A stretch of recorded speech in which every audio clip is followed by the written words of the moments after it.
Hi, everyone. Welcome to Journey number 20. And today we have Vernon Foster II on. Really excited to talk to Vernon here. Uh, you know, out in New York, really cool perspective on things and a really interesting journey. So I'm excited to get into it. I'm excited for you to be here, Vernon. Jared, thank you for having me, man. Honored to be on the show. So I guess starting off here, I quite literally I just want to go into a little bit of your background here. And so can you kind of give us, a little bit of frame on Sure. who you are, kind of, what you were like when you were younger, some of the different things that you've done all the way up to, what you're doing now. Yeah, I mean, hopefully I don't take up too much time. But I've have a very diverse background, Jared. But I would say kind of humble beginnings. I grew up in a rural, small kind of town playing sports. I grew up playing football most majority of my life and lacrosse when I got into high school. I'm not sure if you know what that sport is, but it's very close to home. I'm sure for you guys up there up Oh yeah. north. And so sports kind of like always kept me out of trouble. I had a lot of energy, and I was what you could consider I wouldn't say a problem child, but I was always getting into something. So sports kind of helped me, at least back then, like without having the grades, you couldn't play sports. So it was kind of a way of making sure I low key stayed on the straight and narrow. I think that was my mom's kind of game plan secretly. And I was always kind of a tinkerer. I was always, when I was growing up, I would build model cars. And at a very early age, I used to tell my mom I wanted to be a fixer man. And these people would come by the house and they'd lay carpet or tile or fix cabinets. And I'd be like, all kind of like trying to, I was curious. I was a very curious kid and I was always exploring.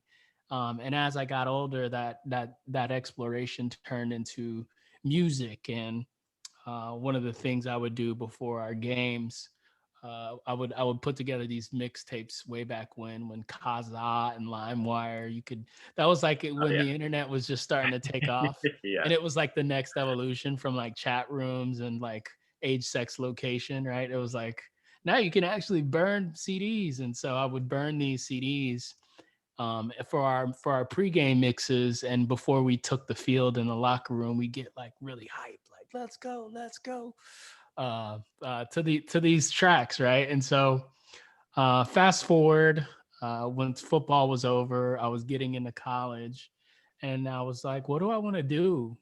I need something to kind of fill this void that football left and sports left. So I picked up DJing, and that was when I was about 19 years old, and I started my very first company at 19. One of my friends at that time, who's no longer my friend, he said, "What makes you think you can start an entertainment company and a DJ business?" And I said, watch me work." So that kind of took me into this foray of business. And as I'm going through college, I played some of the most incredible parties, DJed with some of the most incredible people, and had a lot of fun doing it. I would say I was the 2.0 kid, just barely getting by in school, but I mastered the art of networking and having a good time and partying. So that was kind of like the adolescent stage, college, and then going into graduation. One of the things that I always wanted to do was study abroad, and I never had the opportunity to do that. And so I had actually saved up some money from financial aid. And like 2 weeks before graduation, I was like, I'm going to go down to Costa Rica. I'm going to backpack for like 14 days. People thought I was fucking insane. Like, they're like, what do you mean you're going to get kidnapped? And this is like 2004, right? So Yeah. the whole digital nomad thing hadn't exploded yet. Like, people were still kind of skeptical of like going outside of the board, right? So that was probably one of the first inciting incidents, as I call it, that kind of shifted my mindset and showed me this whole new world of possibility. And fast forward after that, I actually, this was 2004. I don't know if you remember back then, but that was like the big. I'm sorry, 2009, not 2004. I graduated in 2009. And shortly after coming back from Costa Rica, the whole country went into this like meltdown. There was this financial crisis, derivatives on Wall Street. People were flipping homes, and they had double mortgages, and everything went to shit, right? So here I was with a degree, no job, and I was like, wait, well, I did everything I was supposed to do. What the fuck? Like, why am I the one who's having to pay the price after I just spent like my whole life pretty much, right? This 23, 24 years in college of school, not just college, the school in general. And so I was kind of pissed. I was kind Yeah. of let down. I was kind of like, hey, I got scammed, dude. This is a pyramid scheme. And I actually, one of the things that I did do was I interned at a real estate company when I was still in college. And that actually opened up an opportunity for me to DJ. Not DJ, I'm sorry. That opened up an opportunity for me to work for them full time. And in my heart, I always knew I wanted to DJ. I always knew I wanted to pursue music and travel, especially after that experience. So the second inciting incident, about a year into working for that company, one of my really good friends, he passed away in his sleep. Like I'm sorry. just Yeah. just didn't wake up. Right, young guy, like mid 20s, early 20s, just didn't wake up. And I said, "Holy shit!" I started asking myself some really deep questions. Is this what I want to do for the rest of my life? Or, for the next 10 years, 20 years, however long, right? And if the answer was no, I needed to figure out a game plan. Yeah. So that sent me on this journey of getting back into music, starting another company, doing some more traveling, and kind of when all that transpired over the next couple of years, I ended up living in Mexico, Colombia, Spain, got a Toastmasters award, published a book, and went to New York about 2 years ago. I moved here to help build a startup, and now that's currently where I'm at. And it's been a fucking journey, man. It's been one Yeah. hell of a journey. So yeah, Yeah. that's where I'm at today. So that was I told you that I was gonna take up all of the time telling you No, my no, backstory. it's good. No, it's a super So interesting story, and that's why I was looking forward to hearing it because I knew kind of parts of it, but not all of it. And a couple of interesting parts for me too. And going back even to the beginning there, and you talking about playing sports and that, keeping you on the straight and narrow. And I played football as well, so I played it for 8 years. And for me, it was a little bit different where that's kind of I played some other sports too, but football was my main one. And that's really where I started to kind of step into my own and, kind of lay mhm. that foundation for like, confidence and, realizing what I can do and, all those different things. And I'm curious, how did you get into it? Was it, part of your family? You said that, it's kind of your mom's idea that would keep you on the straight and narrow. Did she kind of push you at the beginning and then you really fall in love with it? Or did you always want to do it and she kind of added that extra piece to it? Yeah, I think if I remember correctly, there was a few things I had done before football. I did like I was doing like martial arts, specifically kung fu, and I did like AAU basketball or some kind of YBOA or something like that. Youth basketball. I was playing soccer at the YMCA. Yeah. But football was like the thing that stuck, I think, at that time. Like San Francisco 49ers and the Dallas Cowboys were like two of the like iconic teams that me and my brother we'd watch, like Emmett Smith and Jerry Rice and Troy and all these Yeah. people, right? And we'd be Yeah. like, that's what we want to be. So that was like the driving thing. And my mom just supported. She was just like, all right, I guess I'm gonna have to be at these games and sign you guys up. Yeah. So yeah, I'd say that was, if I'm remembering correctly, that was kind of how we got into it. It was That's just one cool. of the things that stuck.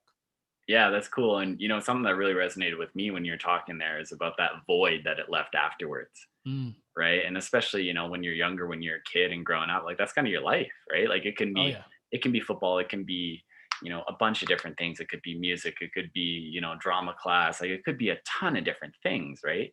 But, all of a sudden it's gone and it's removed and what your whole life revolved around is suddenly different. And I think that's a really tough void to fill.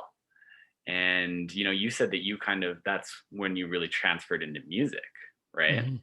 And had music always been kind of in the background as, like something that you were interested in before that, but it just, because you had so much else going on, you didn't really put a ton of, time into it. And then was it just the kind of that opportunity of, oh, I have all of this space now. Like, what am I going to put into it?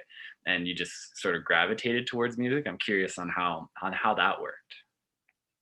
Yeah, I think it was a combination of that, right? It was like kind of going back to the thing where I mentioned, like for the football games, like I would do the mixes and burn them on a CD. Whenever there was like, back then it was like the thing to do in high school was to go to somebody's parents' house who was out of town and get a couple of beers and, Yeah. like the guys and like the girl, like that was the Yeah. thing. So even in that setting, I was always kind of finagling the radio or the iPod or whatever it was back then, and I was going through the mix CDs or somebody's parents' albums. That was kind of always the thing. Even when I was younger, like when I was around, I think it was like I was around 5 or 6. I told my mom I wanted to be Prince, and she got me a guitar. She got Cool. me this really badass, like Yeah. Fender, like really sweet guitar that I ended up never really like taking advantage of, right? But I was always kind of dancing, and music was always all these funk, soul, and jazz records would be played in my house, so I always kind of gravitated to that energy. And music for me is very special because it's one of the few things that can take you back to a specific moment in time and allow you to like relive this experience, right? Like you can hear one track and it can take you back a decade and you're like, oh my gosh, I was with Yeah. Jamie and Matt and we were growing up the ski resort. Yeah. Like to me that was always fascinating. And I was like, not only that, but like as a DJ, you kind of are in control. You get to kind of create this energy on the dance floor, like live in real time, and that was always appealing to me. I would see some of the early pioneers of hip hop do that. Jam Master Jay and Grandmaster Flash, and that evolved to Q-Bird and the Beat Junkies. And I see these guys like scratching records, and I'm like, how are they making a noise with the A-Track, who's Canadian, one of my guys. Like, I love that guy.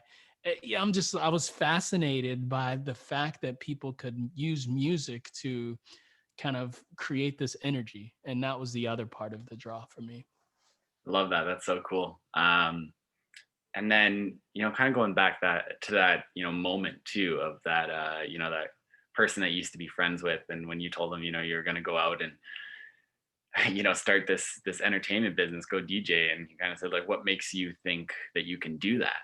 And Hmm. I'm interested too, and I talk a lot about motivation and what motivates people, and kind of digging into that. Do you think that in some way actually helped you, where it kind of put that chip on your shoulder of like, Oh yeah. kind of like, fuck you, I'm going to show you, right? Oh yeah. Or yeah, and kind of your experience with that, because some people that would shut them down completely. Some people it would, it can actually turn into motivation. Some people it happens and they deal with it and it's a data point, but it isn't, affecting them one way or the other. How did that kind of, manifest in you? Yeah, I think it was I think it could go either way. And I've had experiences where I've had the opposite, right? At a very young age, I was told that I needed to be put in slow learning classes. When I was about to go into high school, I couldn't play football my freshman year because I had a 1.8 GPA. I didn't even have a 2.0. So there's times where like that has kind of been the opposite, and I've like it's kind of knocked me off my game. And then in this situation, I kind of wanted to prove him wrong. Yeah. I was kind of like, fuck this guy, like I'm Yeah. gonna show you, especially because it was kind of hurtful, right? It was like, man, you're like, this is a guy, like we moved to the same college or the same town. We didn't go to the same college, but a group of us moved from like the same high school to go to the same like college together, Yeah. or the same city. And he went to a different college, I went to a different college, but we're all moved from our hometown to the city in Gotcha. Tampa. And so it was kind of like a fuck you. It was kind of like a slap in the face. And part of it was like, I'm 19 at that time. So I'm like, okay, I'm gonna prove you wrong. Yeah. And it was kind of like fuel to the fire. But I know In other people's cases, that might not be, they might let it like soak in. And I think my philosophy has been, be careful who you take advice from, right? Because at that point, he didn't have a business, right? Like, Yeah. so what would give him the right to tell me that I couldn't start one? And even if he did have one, he didn't have an entertainment company and he wasn't a DJ. So there was already kind of like three strikes against him. Where, like, at that time, I wasn't thinking like that, right? I was just like, I'm going to prove you wrong. But now, as I've grown and matured, whenever I take advice from somebody or somebody's going to give me feedback, I look at the source of where that feedback's coming from. In most cases, it's someone just projecting their fears on you, right? It's Yeah. not that they're a high level, astute business person or they've excelled in that skill or that industry. And they're saying, hey, look, you're not going to be able to do this because XYZ. They're just kind of projecting their shit onto you. Yeah. Yeah, no, it makes total sense. And, it's interesting. It's another interesting point that I've thought a lot about. And, especially kind of looking in the entrepreneurship space and, being in there and realizing that a lot of times you almost do need a little bit of that like naive energy or that Yeah. ignorant energy, right? Of Huh. like there's no reason why it should work. No Mhm. one's done it before, right? Or like no one that looks like he's done it before. You need these prerequisites before you do it. And so many people from the outside are telling you, well, you shouldn't do that. You can't do that. And then that's a lot of times where something special is born, right? You even look at like some of the biggest companies, right? Of like Uber, right? There's a Yeah. couple of people that said, hey, like we think you should be able to order limousines on demand for when you want to get picked up by a limo. Like common knowledge said, well, that's not going to work, right? All the taxi Mhm. companies, like, that's a stupid idea. That'll never work, right? And now they're a humongous company. And I'm just curious if you have any thoughts on that. Sometimes you do need that ignorance going in to starting a business, and especially like, when you're not experienced or when you're younger, because again, like from the outside, it shouldn't work, but you need to try. Otherwise, you'll never know, right? Yeah, no, 100%. I love the the how do you call it, the you can call it ego, you can call it swagger, Yeah. you can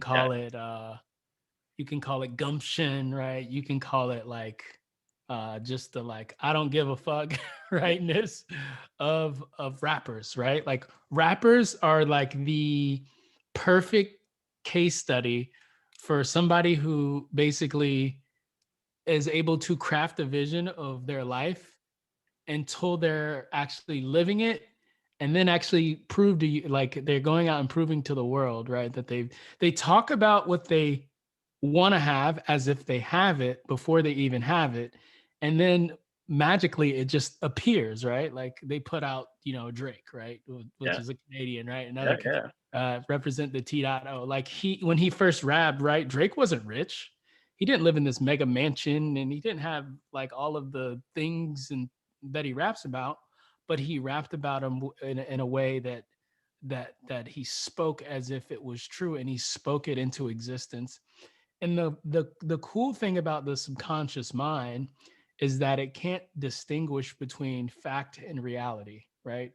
Not to get all woo woo, but this is why people who speak their vision or who write their goals or um, have affirmations on a regular basis, it seems like they're kind of like creating their life in real time out of nowhere, but it's very intentional. And I love the idea of rappers because they kind of take this raw material of like their life and they craft it into this narrative of like where they want to be and they actually end up manifesting that. And I think that is the perfect example. You can use it for business, you can use it for career, whatever have you, right? It's this idea of like taking something that doesn't exist and creating what you want, going from fantasy to reality and closing that gap. Yeah.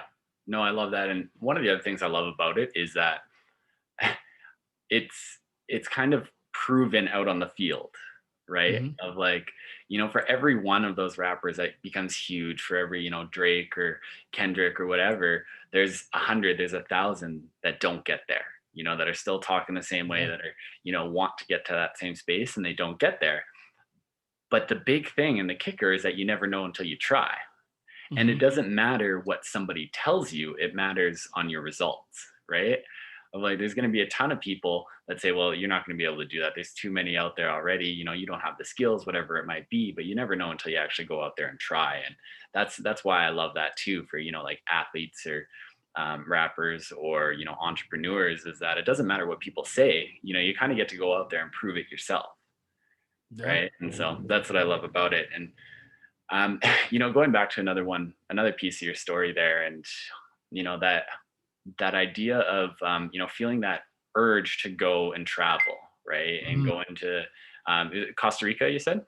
Yeah, yeah. Costa Rica was Costa the Rica, the yeah, and first trip I and took. what was behind that drive? Like when you dig into it, like what was that need for you to go out and like experience that, especially when it wasn't commonplace like it is today? And then what would you say are some of the biggest takeaways that you took from that? Mm, mm.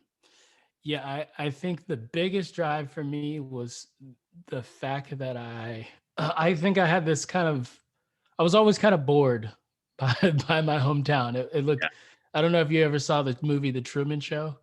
No, I haven't, but I know what it is. It's a great movie, right? Yes. Everything's kind of like feels plastic and Yeah. fake and lacks a lot of authenticity. And this isn't a slap at my hometown, right? Like it is what it is. But for me, I always felt like the world was bigger, right? Yeah. I've always, you go on National Geographic or you go on Discovery and you see all of these crazy places and these different cultures, and you're like, well, like I've only known this for 19 years of my life. I got to get the hell out of here, right? Like for me, the biggest form of and this is me, I'm not critiquing anybody. This Yep. for me, the worst thing I could have done was stay in my hometown, get married and settle down and that be the rest of my life. For me, that was a nightmare. That Yeah. was like the worst thing that could have possibly happened to me because I always knew that there was something bigger for my life. And I think back to one of my great friends. Her name is Brittany Burrow. At that time, I remember being at her high school graduation party, and her grandma told me this story of her son. Um, and you know, this guy had no skills in terms of what he was doing. Right, he had kind of this mindset of like, I'm just gonna build things and see what happens. I think he may have been an engineer at some point, but he decided that he was gonna sail across the fucking ocean. Right, so he built a ship. He like built his own ship, and then he sailed across the ocean. Right, and I was telling her in this moment that I just want to get outside of Oviedo. I grew up here. It's a cool place, but like I feel like the world is bigger. And that was one of the stories that I always remember. I'm like, wow, this guy literally built his own ship, like his own boat, and sailed across the ocean. Like that is fucking cool, right? Yeah. That's exciting to me, like 401k, money in the bank. Yeah, that's cool. Great job, like great career. That's cool. But like when you're like 90 years old, like and you're telling your grandkids stories, like that's gonna be a lot fucking cooler, right? So Yeah. to me, that was one of I think back to the inciting like stories or incidents. That was one for travel.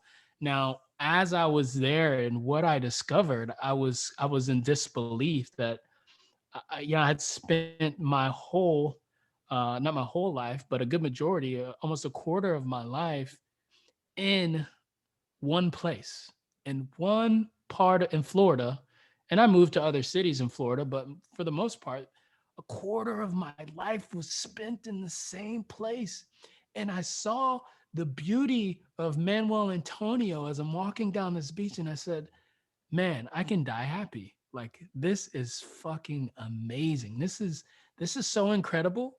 And that was just the setting, right? And then you have the howler monkeys and the trees, and you have the gallo y pinto. You have they have the saying in Costa Rica called pura vida. It's Okay. it's pure life, pure life. Like every time they, you know how we say see you later or peace or all right, man, I'll check you later. They say pura vida. It's Yeah. a greeting. It's a it's a goodbye. It's a kind of good afternoon. It's just a reminder of like, man, live this pure life. That was my interpretation of it. And in that moment, I said, man, this is what I've been missing the whole time. This is what's out there. And I was like, I was hooked, dude. I was like, Yeah. there's no way that I'm never gonna travel. I'm gonna travel for the rest of my life. I don't care if I'm penniless and I don't have anything. I'm gonna have some crazy fucking experiences to share on my deathbed, man. So Yeah. I that's love how that.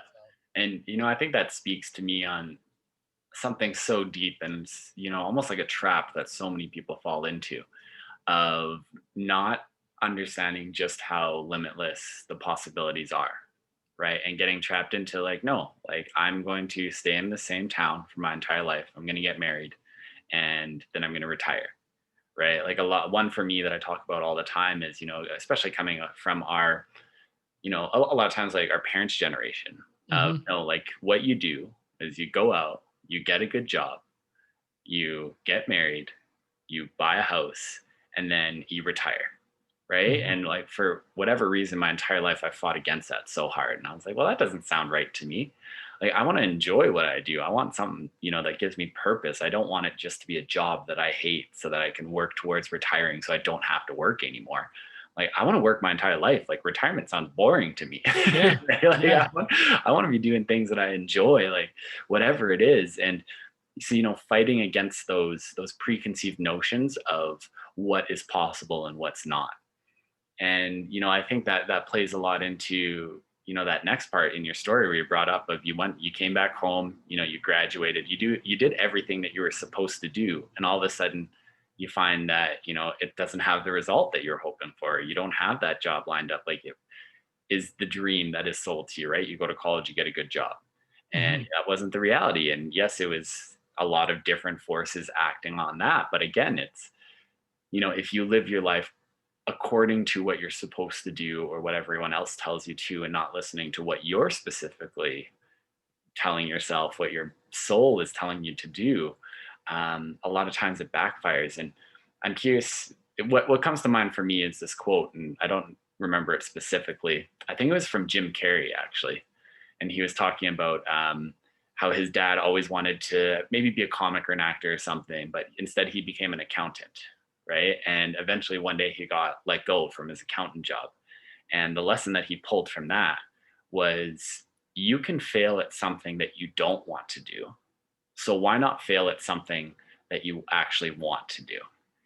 And that whole idea of, just because you're doing the safe thing or the thing you're supposed to do doesn't mean it's going to be a happy ending, doesn't mean it's going to turn out. And you might as well take that chance on doing what you want to do, what you're called to do, what you're supposed to do. Supposed to as in like what you're meant to do. And I'm curious what your thoughts on are that. And, did you feel any of that while you were going through it? Yeah, I think I resonate that with a lot. And I've also challenged, for, all of my 20s, I was like, why the fuck is everyone getting married and settling down? And like that sounds like a trap, and I've since then I've challenged that belief as well, Yeah. right? Because I believe in, always kind of being the devil's advocate in some regards to my own philosophies and challenging my theses. So for me at that time, it was like, this doesn't work. This is bullshit, right? It's a scam. And who said that this was the way that we're supposed to live? Some old dead guy? Some Yeah. old dead guy wrote the blueprint to life. Here's the manual to how you're supposed to live your life. Well, that sounds like a pretty boring fucking life to me, right? Like if you're only gonna live once and you can die any moment, right? Like you might as well, and this is whatever you believe, right? For me, what I believe is like, this is it, right? This is the show. This is the big show. There's nothing after this. I mean, if there is, it's not like this, right? So if that's the mentality, then why the hell would you waste it? Like doing something that is meaningless to you. Now, I know the caveat here is you got to eat, right? You got to have a roof over your head. Like if you have kids, right, and you want to be a good parent, you probably should take care of your kids, right? But I don't think that, like, I believe that you can have it all. I don't believe that it's like, hey, I just have to work this shitty job and I can't have something that I'm doing from, if I work from my job from 9 to 5, from 5 to 9, why can't I work on my comedy sketches and writing? And like, who says that you have to do it by the book, right? If anything, today, it's probably more risky to go that route, right? Yeah. You look at what's happened with COVID, right? Like, if you said, hey, I'm going to be I'm going to work for a hospitality group, and I'm going to rise to the ranks of a hospitality group, and we're going to open 17 restaurants, and I'm going to be in upper level management, and that's my path, and that's the only way that I'm going to live my life. Well, you probably got a rude awakening and your restaurants are closed now, so what do you do, right? If you said that you were going to be one of the I guess real estate took a hit, but it's kind of hasn't. It's kind of in this interesting time right now. But I guess the philosophy here is that you shouldn't live your life based on how somebody else thinks you should live your life. You should live your life based on what makes you happy and brings you joy and fulfillment and purpose. And even if you have to struggle, even if it sucks and it takes some time to figure out, it's a lot. It's gonna be a lot more worth it at the end of your life, right? You don't want to have look back on your life, and there's this really cool you probably heard of this woman, Bronnie Ware. It's the top 5 regrets of the dying. Okay. you know the number one regret that people had, this was a lady, she was an Australian nurse, she was a hospice nurse to the dying, and she basically accumulated all of these, I don't know if it was research or her journal entries, and basically she found the top 5 reasons why, what people regretted at the end of their life. And the number one thing that people regretted is that they didn't live a life that was true to themselves, and they wish they had done that. So the writing's on the wall. The evidence is out there that if you don't live your truth, your purpose, not only are you going to be unhappy, but it is a disservice to the people who've allowed you to be where you're at, right? It's a disservice to your parents. It's a disservice to your future family because you're going to be a miserable asshole, right? It's a disservice to your great grandchildren. It's a disservice to your community. I don't know anyone who regrets living a big life. Yeah. Know a lot of people who regret living a small life, but I don't know anyone who regrets like going forward. And even if they fall flat on their face and they fuck it up and they screw the pooch, guess what? They went for it, right? And Yeah. that's saying a lot more than most people. For sure. For me, it comes back to that idea that you always regret the things that you didn't do, magnitudes more than the things that you did. And, going back to something I think that you said was so important is, even challenging yourself, challenging your own beliefs every once in a while, right? And, I kind of think of it as stress testing.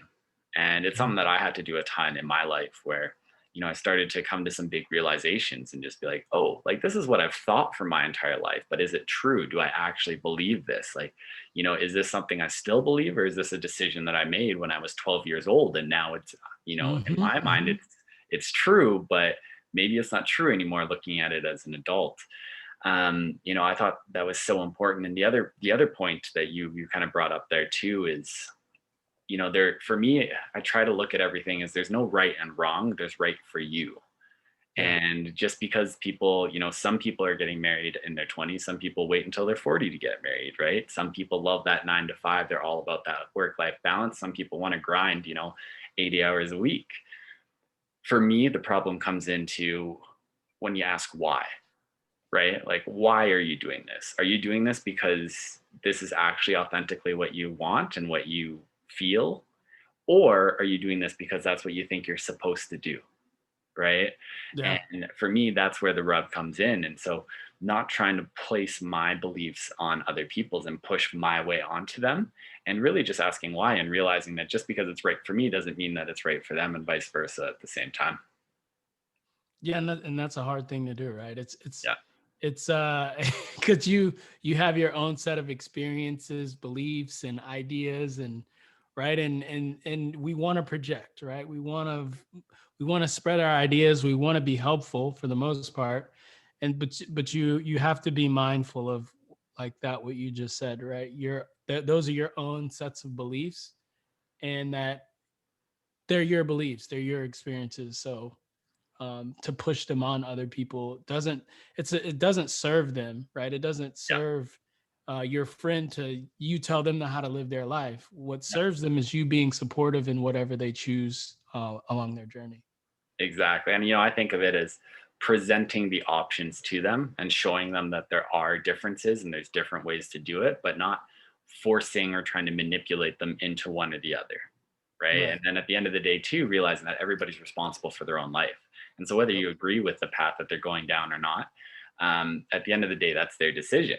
And, if you can support them in it, even if you don't agree with it, awesome. If you can't, then that's okay too, right? If that brings you out of alignment and, makes you feel inauthentic, that's the reality of it. But trying to manipulate them and then, which always eventually leads to resentment of them coming back around and blaming you for it.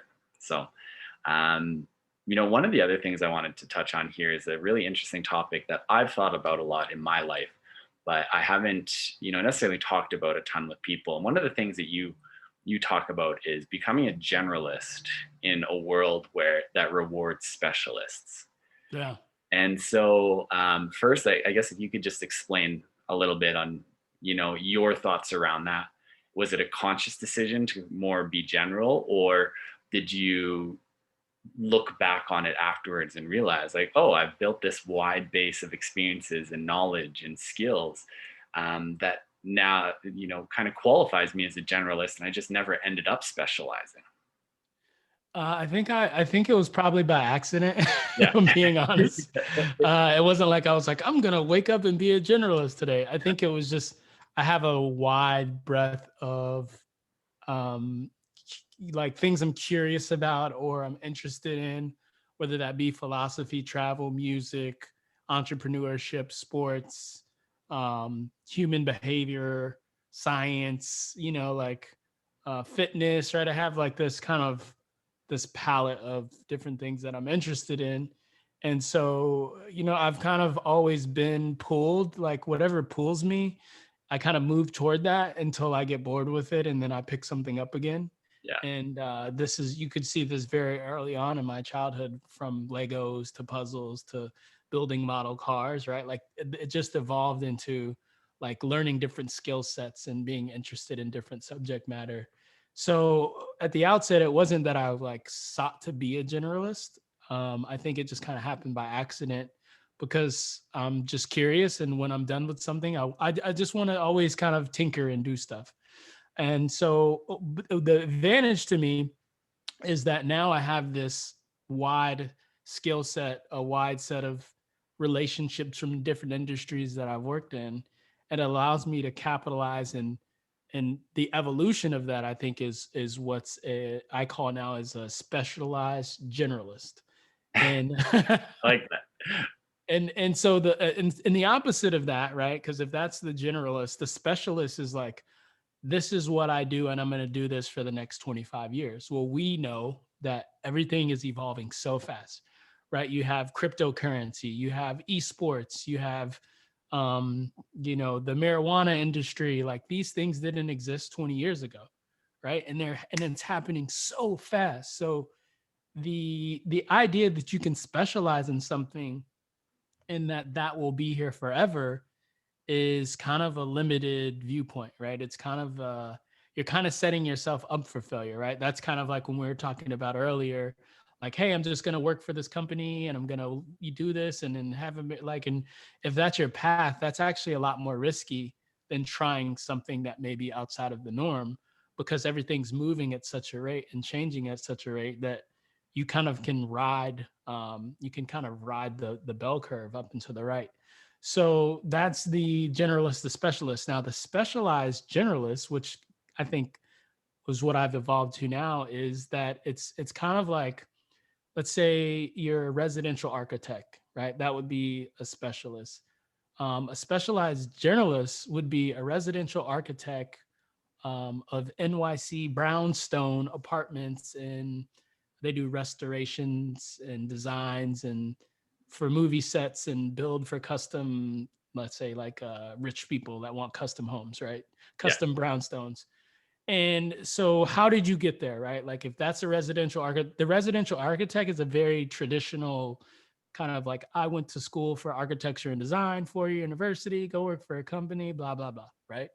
Now the specialized generalist, which is the residential architect for brownstones, let's say a decade ago, they moved to New York, they worked in real estate for 2 years, then they became a super of a building because they were like, hey, I don't have any money, so I'm broke. So I'm just gonna play in this rock band, but I'm gonna be the super of this building so I don't have to pay rent.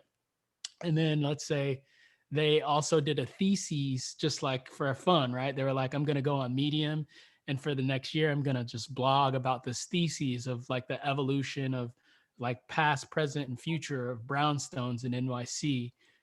That person, because they have mastered those skills within this generalist mindset, would be in the top 1% of residential architecture, because they have this specialized, they're a specialized generalist, because they did those things that the residential architect just went to school and didn't do, right? They're going to have a way more in-depth understanding about a specific topic, but the skill set that they had as a generalist is going to come full circle that'll allow them to get there. And that's Interesting. kind of like a really good example of. Yeah, kind of the idea of being a generalist within a specialized, call it like genre, right? Yeah, Or like category. So becoming a generalist within residential architecture, but doing so many different, roles and different angles and everything like that. That kind of is what you're saying? absolutely. Yeah, Absolutely. And you can, and this is just one example, right? Like, but you can do it. Let's say, for example, I think you have a digital marketing background, right? Or something a like little that. bit. Or, Yeah. well, you do now, right? Because podcasting. So, Yeah. like, the experience you have from podcasting could allow you to be a speaker, Yeah. right? And then you could go work in, like, let's say you could work in tech.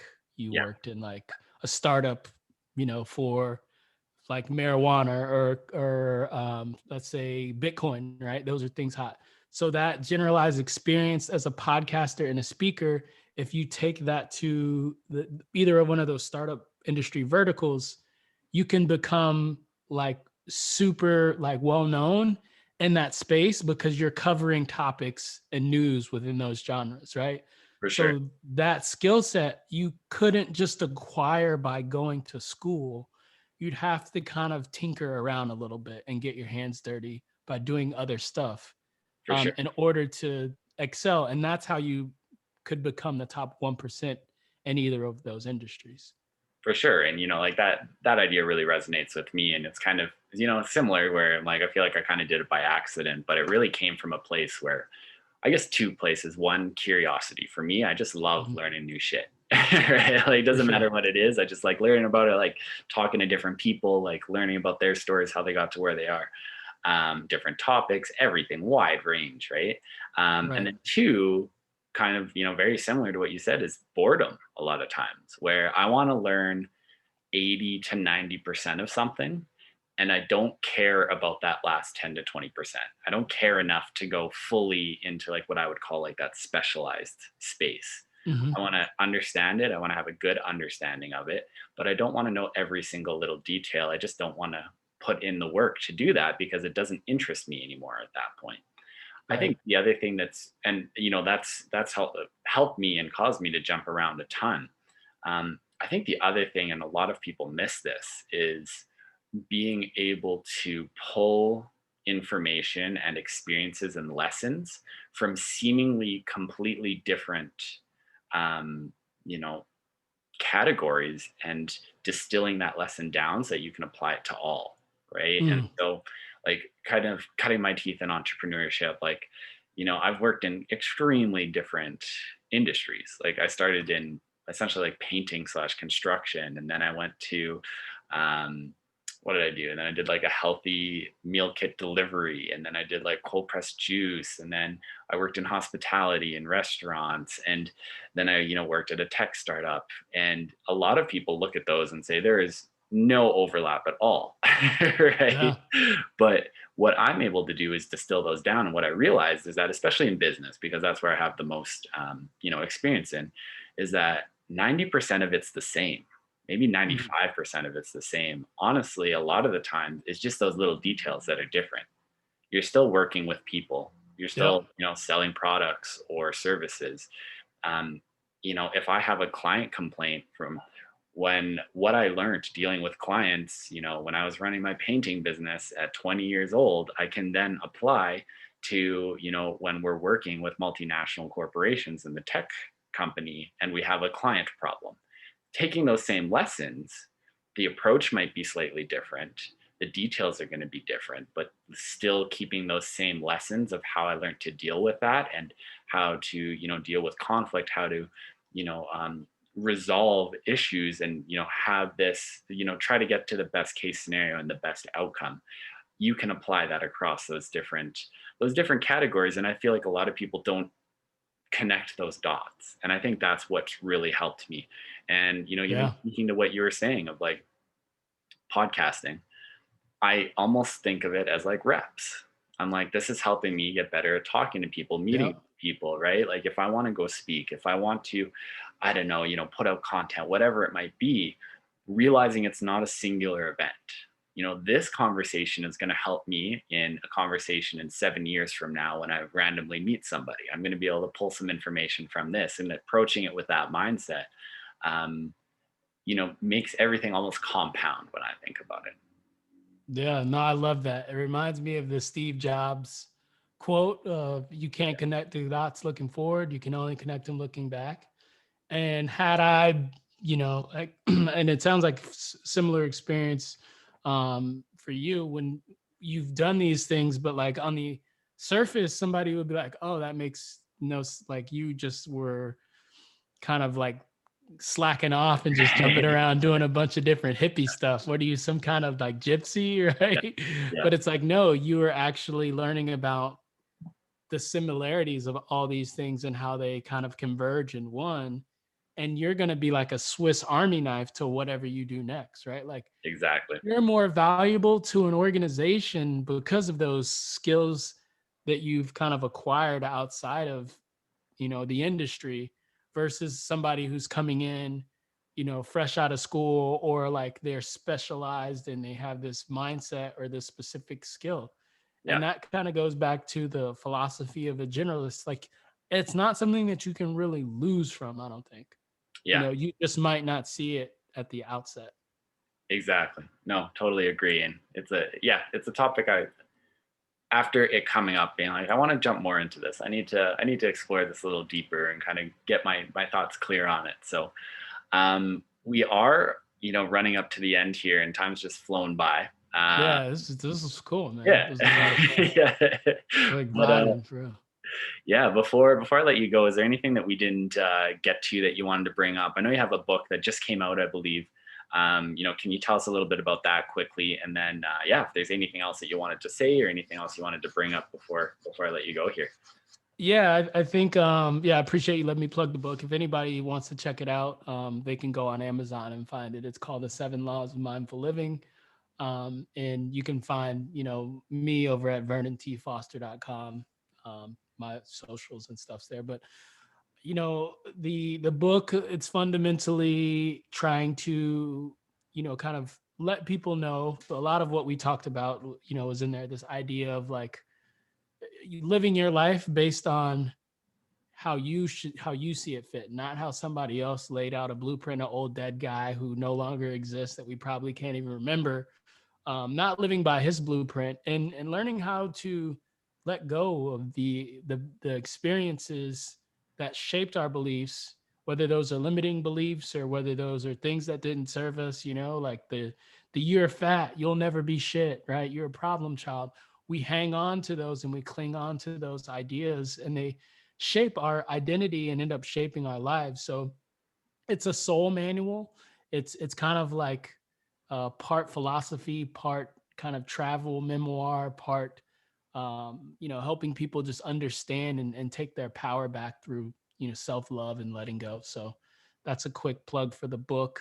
And then in terms of just for anybody listening out there, I know this is really cool because you're sharing your journey, Jared, and I would encourage people to just share more of their story, like go back and revisit some of the things that you experience, whether those were travel, whether those were good experience, failed relationships, and just try to unpack those things, because I feel like when we dive deeper into those experiences, it kind of gives us kind of we become like we become archaeologists of our own stories, and it kind of unfolds and shows us why we're doing the things that we do, the habits, the behaviors, maybe our viewpoints. And if you want to create anything in your life, if you want to create a shift, right, you have to understand where you came from to understand where you're going. And just like how we're able to identify, by going through all of these experiences as generalists and doing these different careers, that there's commonalities. You can do the same thing with your life, right? You can do the same thing with your sports, or how you grew up, or and those will kind of connect the dots and show you how you've crafted your identity today. And then you can decide if you want to continue to live with those same beliefs, or do you want to create new ones. Love that. Thanks for sharing that. I'll make sure to put some links, in the show notes here for those, for your website and the book and everything. Um, so the last question I want to ask you, I ask this basically of everyone who comes on, is what does this next phase in your journey look like? Mm. Yes, I've been asking myself the question, what does it look like to play at the highest level, to play really, really big? And it's scary, man. It's like, fuck. Yeah. Yeah. It's scary, but it's also exciting because there's infinite possibilities. What I see for myself right now is getting into investing, getting into acting, comedy. Those are things that I've wanted to do for a long period of time, and I've haven't, because the beliefs and ideas that I created for myself around those things, about myself, and the stories that I told myself. So diving into those, and my ultimate goal is to build a village. I want to build a community, it's a town where like the baddest fucking people exist, creatives, artists, athletes, people that are like into health, people that are into wellness. I haven't shared this ever on a podcast, by the way, but that's my vision. It's scary. I don't know how I'm going to do it. I don't know anything about architecture. I don't know anything about building or planning a city. But, a decade from now, hopefully we'll be able to look back and listen to this. Not hopefully, we will be able to listen back to this and be like, that motherfucker actually built the town. Can you believe it? So, and the cool part about this is that I want all of my friends to have like businesses in that town. So one of my buddies is going to have a coffee shop. One of my friends, one of my girlfriends, she's going to have a boutique fashion store. Another one of my friends is going to have an ice cream shop. My mom's going to have her church. I just want to have a really fucking cool town, man, where like everybody can come and express themselves, do yoga, heal, eat great food, listen to music, jam out, and really just live, man, because that's what life's about. Just creating my own little magic utopia. I love that so much. And thank you for sharing that. It truly has been a pleasure. I appreciate you being on so much. I really enjoyed our conversation, and yeah, we'll connect soon. Okay. You got it, Jared. Thanks for having me, brother.